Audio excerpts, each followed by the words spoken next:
এখন আসি ইনিশিয়ালাইজেশনের ব্যাপারটা আসে। ইনিশিয়ালাইজ কিন্তু অলরেডি আমরা করছি, দুই ভাবে করছি। একটা হচ্ছে অলরেডি দেখছি বাই রেফারেন্স ভ্যারিয়েবল কিভাবে ইনিশিয়ালাইজ করে, আরেকটা দেখছি কনস্ট্রাক্টরের মাধ্যমে কিভাবে করে। মেথডের মাধ্যমে হয়তো দেখা হয়নি, দেখবো। সো এই দুইটা নিয়ে আগে কথা বলি। প্রথমে reference variable. So there are three ways to initialize object in Java. How to initialize object? there are three way. First is by reference variable. So কিভাবে করবো সেটা, যেমন এখানে করছি।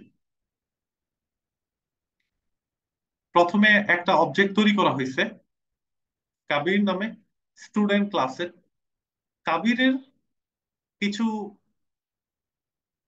ইনফরমেশন সেট করা হয়েছে, তাই না? যেমন কাবিরের স্টুডেন্ট আইডি কত হবে, 100 হবে, আমি সেট করছি। কাবিরের স্টুডেন্ট নেম কি হবে, মোহাম্মদ কাবির হবে, এটা আমি সেট করছি। তো এই দুইটা জিনিস কিন্তু আমি অবজেক্টের জন্য সেট করলাম। তার মানে এগুলো কার ইনফরমেশন? কাবিরের ইনফরমেশন। কাবির হচ্ছে একটা অবজেক্ট। কাবিরের ইনফরমেশনটা যদি এভাবে সেট হয়, তার মানে কি, বাই অবজেক্ট মানে ইনিশিয়ালাইজেশন থ্রু দ্য রেফারেন্স। এই দুইটা লাইনে কিন্তু ইনিশিয়ালাইজেশন করা হয়েছে। রেফারেন্সটা কি? কাবির। আচ্ছা, এইটুকু বোঝা গেলে হবে। এখানেও কিন্তু সেম কনসেপ্ট। দেখেন, স্টুডেন্টের দুইটা instance variable ID name, student ক্লাসের হচ্ছে দুইটা অবজেক্ট তৈরি করা হয়েছে, S1 এন্ড S2। S1 এর আইডি সেট করা হয়েছে 101, S1 এর নেম সেট করা হয়েছে মাহমুদ, S2 এর আইডি সেট করা হয়েছে 102, S2 এর নেম সেট করা হয়েছে Sumaiya. Okay, so by reference variable, by referencing we are initializing the objects। কথাটা এরকম ভাবে আসবে আর কি। তারপর ইনিশিয়ালাইজ করার পরে তো আমি ইনফরমেশন চাইলে দেখতে পারি। এটা আমরা একবার অলরেডি দেখে ফেলছি। এবার আসি মেথডের মাধ্যমে কিভাবে ইনিশিয়ালাইজ করে।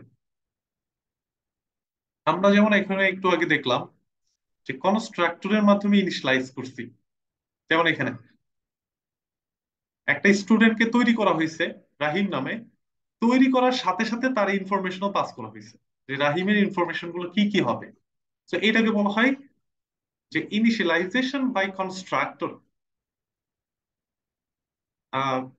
এরকম যদি থাকতো আরেকটা মেথড, পাবলিক সেট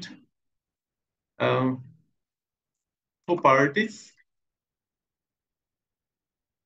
একটা মেথড যেটা হচ্ছে কি করে, দুইটা প্যারামিটার অ্যাকসেপ্ট করে, মানে দুইটা আর্গুমেন্ট অ্যাকসেপ্ট করবে এই দুইটা প্যারামিটারে। এবং এই মেথডটার কাজ হচ্ছে এই দুটো আপনার, ও মেথডের রিটার্ন টাইপ দেয়নি, সরি, ভয়েড। আচ্ছা, এই দুইটা প্যারামিটার নিয়ে সে হচ্ছে এখানে সেট করবে, তার কাজই হচ্ছে এটা। তো এগুলোর নামটা চেঞ্জ করতে পারি, লাইক আইডি। কনস্ট্রাক্টরের সময় নামগুলো একটু সেম রাখতে হয়। আচ্ছা, একটা হচ্ছে আইডি আর একটা হচ্ছে নেম। আমি বলতেছি কি, এখন স্টুডেন্ট আইডিতে সেট হবে কি, আইডি, যেটা আমি এখানে রিসিভ করব সেটা। আরেকটা এমন হতে পারে যে স্টুডেন্ট নেম ইকুয়াল নেম, যেটা আমি প্যারামিটার থেকে পাচ্ছি, নেম থেকে পাচ্ছি। এখন যদি এই মেথডটাকে কল করা হয়, তাহলেও তো সে ভ্যালু পাস করতে পারে। মানে এরকম, এখানে আবার করি, স্টুডেন্ট সাপোজ আবির ইকুয়াল নিউ, দেন আমি কল করবো স্টুডেন্ট, প্রথম কনস্ট্রাক্টরটা। সো এখানে আবির তৈরি হয়েছে, কিন্তু আবিরের কোনো ইনফরমেশন কিন্তু আমরা এখনো সেট করিনি। বাট আমি সেট করতে চাই by this method. So I can say Abir dot set properties. এখানে আমি পাস করব আবিরের আইডি হচ্ছে 102, টু, অ্যান্ড স্ট্রিং হচ্ছে আবির হোসাইন।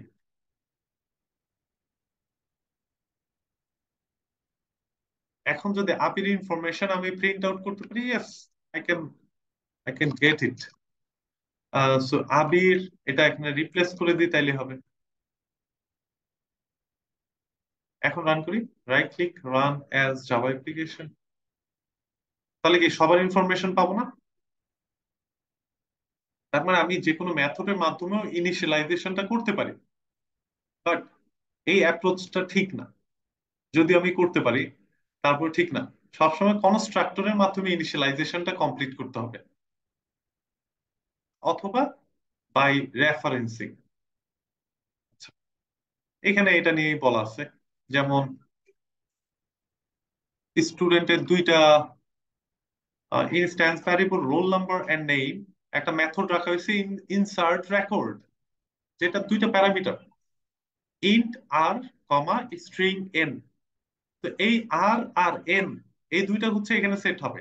আর হচ্ছে রোল নাম্বারের জন্য, আর এন হচ্ছে নেইমের জন্য। সেই জন্য বলা আছে রোল নাম্বার ইকুয়াল আর, নেম ইকুয়াল এন, মানে এন এর মধ্যে যে ভ্যালুটা আসবে সেটা এখানে এসে সেট হবে, দ্যাটস অল। এরপর আরেকটা মেথড হচ্ছে তৈরি করা আছে, যেটা হচ্ছে রোল নাম্বার এর নেম প্রিন্ট আউট করতে পারে। তো যখন আমি অবজেক্টের ভ্যালু সেট করব, অবজেক্টটাকে ইনিশিয়ালাইজ করব, তখন এই মেথডটাকে কল করে ভ্যালুটাকে পাস করে দিলে হবে। দেন আবার ডিসপ্লে ইনফরমেশনটাকে কল করব, সে আমাকে ডিসপ্লে করে দিবে ইনফরমেশন। মজার এগুলো। ওকে, এরপর এখানে আছে কনস্ট্রাক্টরের মাধ্যমে, যেটা অলরেডি আমরা দেখছি যে কনস্ট্রাক্টরের মাধ্যমে কিভাবে ইনিশিয়ালাইজ করতে হয়।